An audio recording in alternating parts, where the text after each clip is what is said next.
और संतों की विशेष, भक्तों की विशेष इच्छा वृंदावन के प्रति रही। क्यों? चिंतामणि जटित चार चादर बिछाई जहां, हाथी के अनेक कुंज कुंज से सजाया है।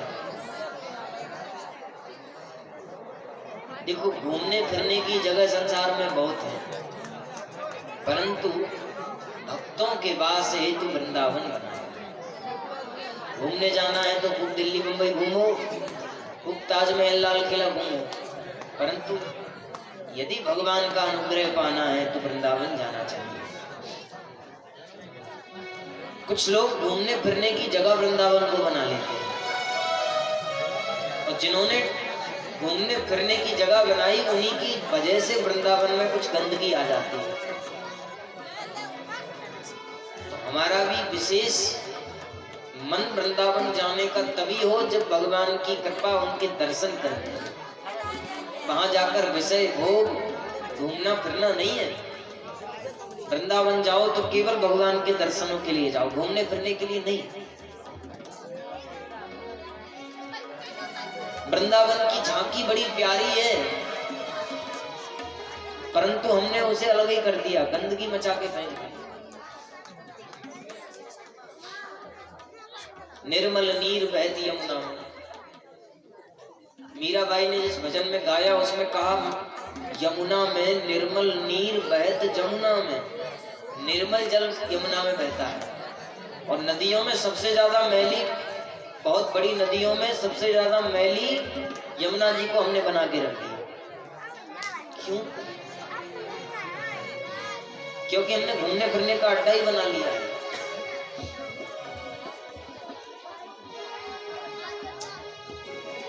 नंद बाबा ब्रजवासियों को लेकर के गोकुल छोड़ वृंदावन में आवसे। भगवान ने बछड़े चराए, 1 वर्ष तक ब्रह्मा जी का मोह दूर किया, बकासुर, अगासुर, धेनुकासुर इन राक्षसों का वध किया। तदुपरांत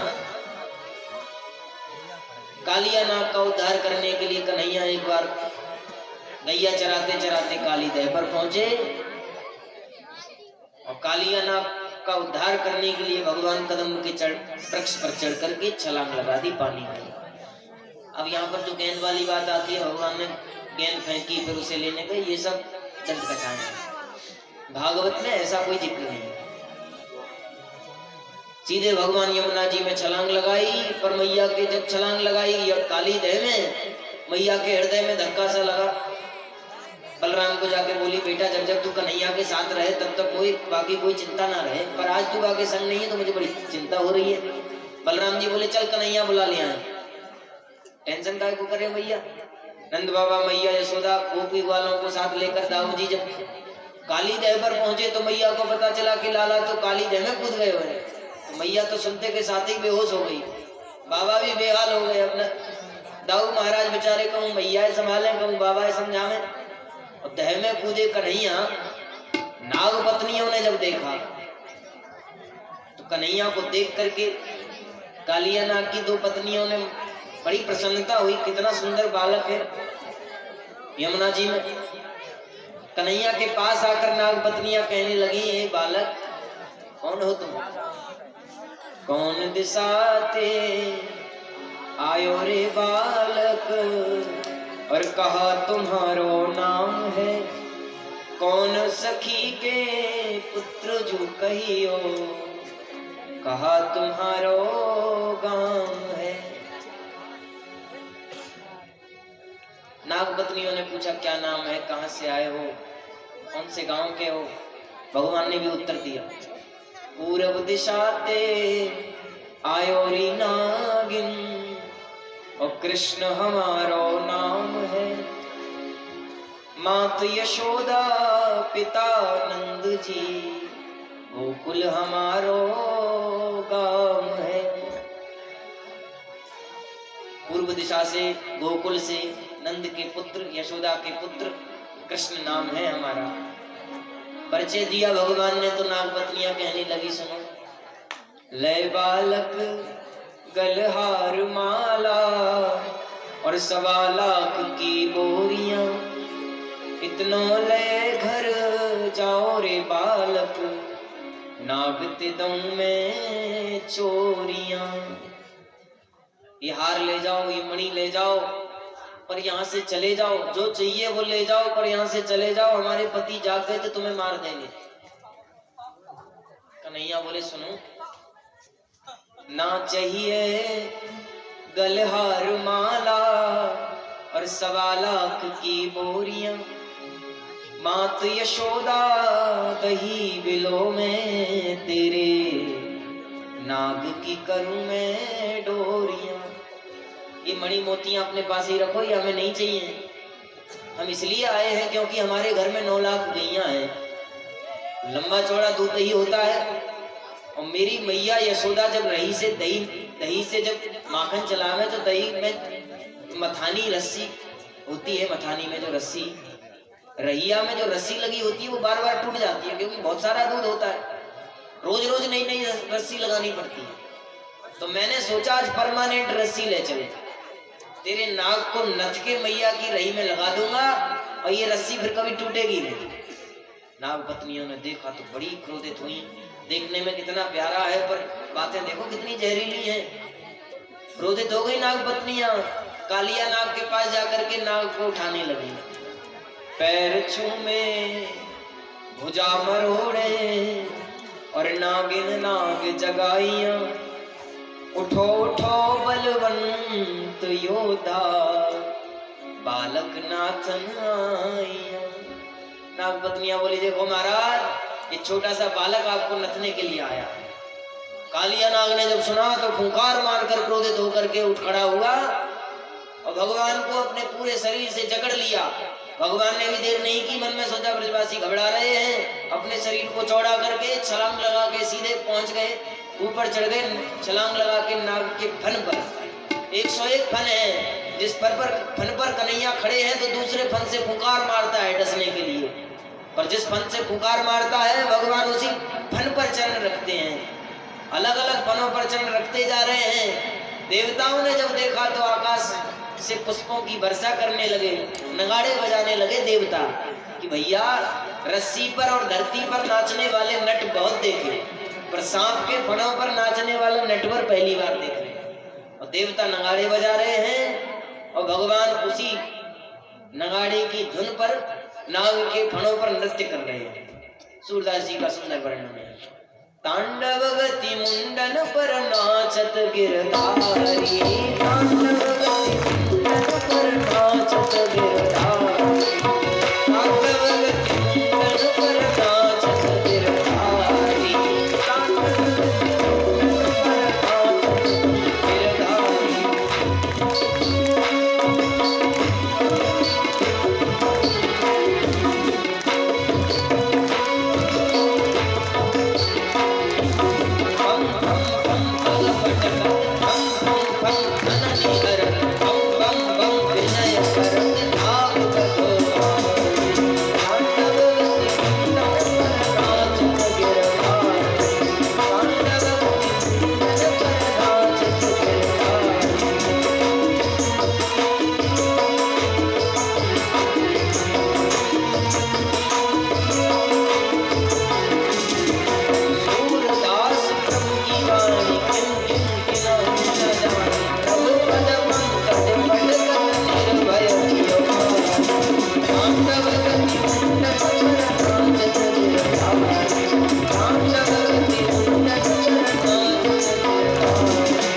सबके सब फन झुक गए।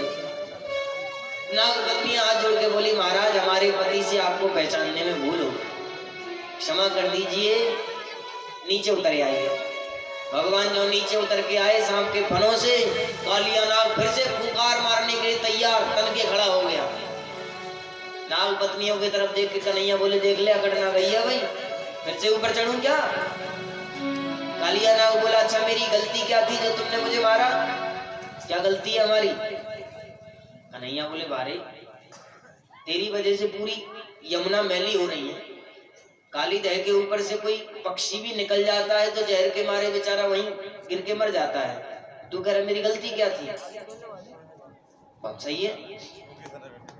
कोई गैया पानी पीती है वो मर जाती है काली दह का। कालिया नाग बोला अच्छा एक बात बताइए, संसार को किसने बनाया? भगवान बोले हमने। आपने? अच्छा नागों को किसने बनाया? सर्पों को। भगवान बोले वो भी हमने। सर्पों को? बोले हमको भी, सबको? बोले हाँ। हमारे अंदर जहर किसने डाला? हमने। कालिया नाग बोला हमारी जहरीली प्रवृत्ति किसने बनाई? भगवान बोले हमने। तो हो गई बात। अरे भाई आपने हमें बनाया तो जहरीला नहीं बनाते, काहे को जहर भर दिया हमारे भीतर? जहरीला नहीं बनाते तो हम क्यों किसी को परेशान करते? भगवान ने सोचा ये तो बहुत ज्यादा पढ़ा लिखा मालूम पड़ता है भाई।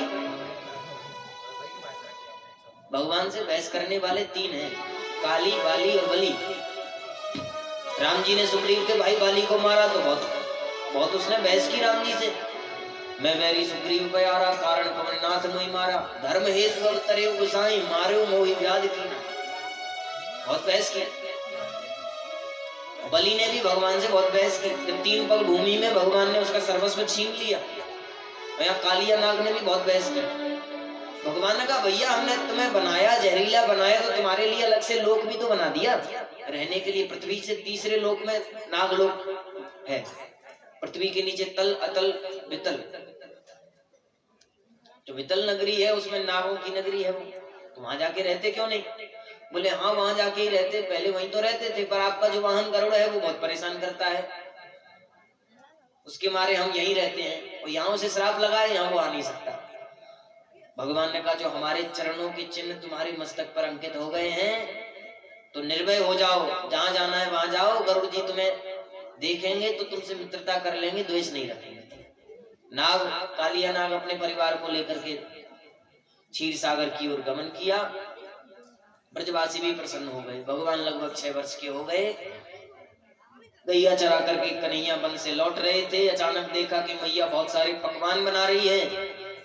तो पकवानों को बनते हुए कन्हैया ने देखा तो तुरंत अंदर घुस आए। नंद भवन में आके बोली अरे मैया बड़ी खुशबू आ रही है। मैया बोली लाला अभी दूर ही रही हो, पहले जय जय हो जाएगी तब कछु खावे को मिलेगा। कन्हैया बोले जय जय का बोला है? बोले अपने बाबा से पूछ, मुझे फुर्सत ना है। कन्हैया दौड़े भागे नंद बाबा के पास पहुंचे। बाबा मैया बहुत सारे पकवान बना रही है पर खावे को कछु ना दे रही, पहले जय जय हो जाएगी तब मिलेंगी। जय जय क्या बोला है? नंद बाबा ने लाला को बिठा करके कहा कन्हैया हम प्रतिवर्ष धूमधाम से दीपावली वाले दिन इंद्र की पूजा करते हैं, क्योंकि उसको करने से इंद्र प्रसन्न हो जाते हैं। प्रसन्न होने से क्या होगा? बोले जल के देवता हैं, अधिपति हैं, जल बरसाते हैं, हमारे खेत खलिहान हरे भरे रहते हैं, जंगल वृक्ष औषधियां सब हरी भरी रहती हैं, सरोवरों में यत्र तत्र हमें जल प्राप्त होता है। कन्हैया बोले तो क्या जल हम पूजा नहीं करेंगे तो क्या इंद्र पानी नहीं बरसाएगा? नंद बाबा बोले भाई जल का देवता है, नहीं करेंगे तो नहीं भी बरसाएगा। कन्हैया बोले तो एक काम करते हैं, गांव के आधे आदमी पूजा कर लेंगे, आधे नहीं करेंगे। फिर तो होना ये चाहिए जिन्होंने पूजा करी होगी उनके खेतों में पानी बरसेगा और जिन्होंने नहीं की होगी उनके सूखे रह जाएंगे। सो नंद बाबा चुप हो गए। क्यों? क्योंकि पानी बरसता है तो सब जगह एक ही जैसा बरसता है सर्वत्र। ऐसा तो है नहीं कि इस खेत को छोड़ करके दूसरे खेत में बरसे, फिर छोड़ दे फिर बरसे। नंद बाबा बोले भैया हमारे पुरखा पाठों के जमाने से चली आ रही तो हम करते हैं। कन्हैया बोले नहीं, इंद्र का जल बरसाना उसका कर्म है, पूजा करने से कोई फायदा नहीं है। पूजा करनी है तो गाय माता की करो, जिनका दुग्ध हम अमृत जैसा दूध हम पान करते हैं। पूजा करना है तो गिरिराज की करो, जिनकी छत्र छाया में हम रहते हैं। नंद बाबा को बात बड़ी प्रिय लगी। तुरंत पंचायत बुला के सबके सामने बात को रखा। कुछ जो नए जमाने के व्यक्ति थे वो तो बोले हाँ गिरिराज की पूजा होगी, पर कुछ लोग ऐसे बूढ़े बड़े थे ना 80 साल के, वो बोले अरे ऐसे कैसे, इतने सालन से करते आ रहे हैं, 500 सालन से इंद्र की पूजा, और जब काल के छोरा के कहवे पे हम इंद्र की पूजा छोड़ देंगे क्या? तो आपस में लड़ाई करने लगे। कोई बोले इंद्र की होगी, कोई बोले गिरिराज की होगी, और बाद में ना कोई की हो पाई। बहस करके अपने अपने घर चले गए। दूसरे दिन जो मना कर रहे थे वो भी बोले लाला अब इंद्र की पूजा का तो टाइम निकल गए हो, अब चल तेरे गिरिराज की पूजा कर ले। कहा पूजा पाठ में सामग्री लगेगी? कन्हैया बोले कछु नहीं लगेगी, वो जो 56 भोग बनाए थे इंद्र की पूजा के लिए वो तो रखे हैं। बोले हाँ। बोले उन्हीं को ले आओ बस, और कछु ना चाहिए। बैलगाड़ियों में 56 भोगों को भर भर के गिरिराज के यहाँ आए। ब्रजवासी बोले क्या करें? कन्हैया बोले एक काम करो, पहले तो अपने देवता को नवाओ, पहले मेरे देवता को स्नान कराओ। सबने मटका उठाए, यमुना जल लाते हैं, भर भर के डालते हैं। हजारों मटका ब्रजवासियों ने गिरिराज की चोटी पर डाल दिए। सबके सब थक गए। बोले कन्हैया से लाला रे तेरो जे 7 कोस को 21 किलोमीटर को लंबा छोड़ो देवता है, हजारों मटका हमने जाके चुटिया पे पटक दे, पर अभी तो जाके चुटिया ना भीजी, पूरी जिंदगी भर जा नवाते रहेंगे पर जे नहीं नवा पाएंगे, क्या कैसे नवा पाएंगे? कन्हैया बोले तो एक काम करो, मटका रखो, हाथ जोड़ के मेरे देवता को प्रार्थना करो। सब हाथ जोड़ के आंखें बंद करके खड़े हो गए। भगवान ने जो मन ही मन गंगा जी का स्मरण किया तो गिरिराज जी की तलहटी में गंगा मैया प्रकट हो गई और पूरे गिरिराज को स्नान करा दिया। बोल गंगा मैया की। और वहीं गिरिराज जी की तलहटी में शांत हो गई। तो आज भी गिरिराज जी की परिक्रमा हम लगाने जाते हैं, तो गिरिराज जी के यहाँ जाने से, परिक्रमा लगाने से पूर्व गंगा जी में स्नान करना पड़ता है। वह मानसी गंगा है, भगवान ने मन से स्मरण किया था तब प्रकट हुई थी, इसलिए नाम पड़ गया मानसी गंगा। अगर बिना स्नान किए परिक्रमा लगाओ तो परिक्रमा का फायदा कुछ नहीं निकलेगा, पहले स्नान करना पड़ता है, पूर्ण लाभ तभी मिलता है। परिक्रमा लगाने के उपरांत भी नहाना पड़ता है। स्नान करा दिया गिरिराज जी को गंगा जी ने। कन्हैया बोले अब ठीक है, अब क्या करें? ब्रजवासी बोले। कन्हैया बोले अब भोग लगाएंगे। अच्छा जब तुम इंद्र की पूजा करते थे तो क्या इंद्र तुम्हारा खाने के लिए आता था भोजन? इंद्र भोग लगाने के लिए आता था? ब्रजवासी बोले अरे लाला देवता कभी भोग लगाने आते हैं? अरे देवता हम भोग लगा देते थे, कुत्ता बिल्ली खा जाते थे भोग को। कन्हैया बोले तो देखो आज हमारा देवता साक्षात आकर के भोग लगाएगा। भगवान ने दूसरा रूप बनाया बहुत बड़ा और गिरिराज जी की चोटी पे प्रकट हो गए। ब्रजवासियों से बोले लाओ ब्रजवासियों भोग। ब्रजवासी तो आनंदित हो गए। बोल गिरिराज महाराज की।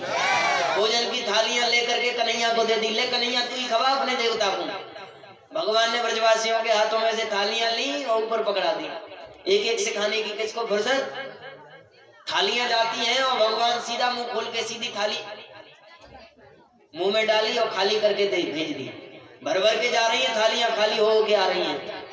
एक ब्रजवासी कान में कन्हैया के बोलो क्यों रे दारी के, तेरे जो देवता कितने सालन ते भूखो बैठो है। इंद्र की पूजा जब हम करते तो इंद्र को तो थोड़ा थोड़ा भोग लगाते, बाकी सब तो हम ही मौज उड़ाते। और आज मालूम पड़े तेरो देवता जी हमें कहा कछु ना बचन देवो। कन्हैया बोले चिंता मत करो, प्रसादी में कोई कमी ना आवेगी। गिरिराज जी को भोग लगाया। ब्रजवासियों से कन्हैया बोले अब करो परिक्रमा। ब्रजवासियों ने 21 किलोमीटर के गिरिराज जी की 7 परिक्रमा लगाई। हम सभी के लगाने में ऐसी गति हो जाती है कि जिन्होंने लगाई है उन्हें पता होगा। ब्रजवासियों ने 7 लगाई। तो आइए हम सभी परिक्रमा लगाएंगे तो और खूब गिरिराज जी के भजन गाएंगे तालियों से। ठंड बहुत है तो नाचना नहीं, कहीं सुबह फिर कल कथा में ना आ पाओ। पर जो नाचना चाहे वो नाच भी सकते हैं अपनी रिस्क पर परिक्रमा सब 7 मत लगाना, 2 लगाना बस। और उसके लिए जाना पड़ेगा अपन ने गिरिराज जी, रिजर्वेशन करा लेना सुबह। बोलो राधे राधे। बोल गिरिराज महाराज की। रिजर्वेशन की जरूरत ना है, गिरिराज जी यहीं बुला लेंगे। परिक्रमा सभी करेंगे, ज्यादा समय नहीं है, सर्दी बहुत है, फिर कथा को विश्राम देंगे क्योंकि कल तो भगवान का विवाह है। आज लेट जाओगे तो कल भी लेट आओगे, इसीलिए कल सही समय पर आना है। आप लेट बहुत आते हो, कथा आदि निकल जाती है उसके बाद आते हो। उसके तब तो कथा 7 बजे से होती है, तब तुम इतने बजे आते हो, 7 से 8 साढ़े 8 बजे तक आ पाते हो। कुछ लोग कह रहे थे कथा तो 6 बजे से ही रख दो, तब तक कथा पूरी हो जाती, तब आप आते, 6 बजे से होती तो।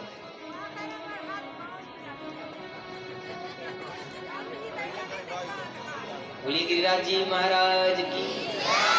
सभी परिक्रमा भी देंगे, खूब आनंद भी लेंगे। हरि नाय माने मेरो मनवा, सखीरी नाय माने मेरो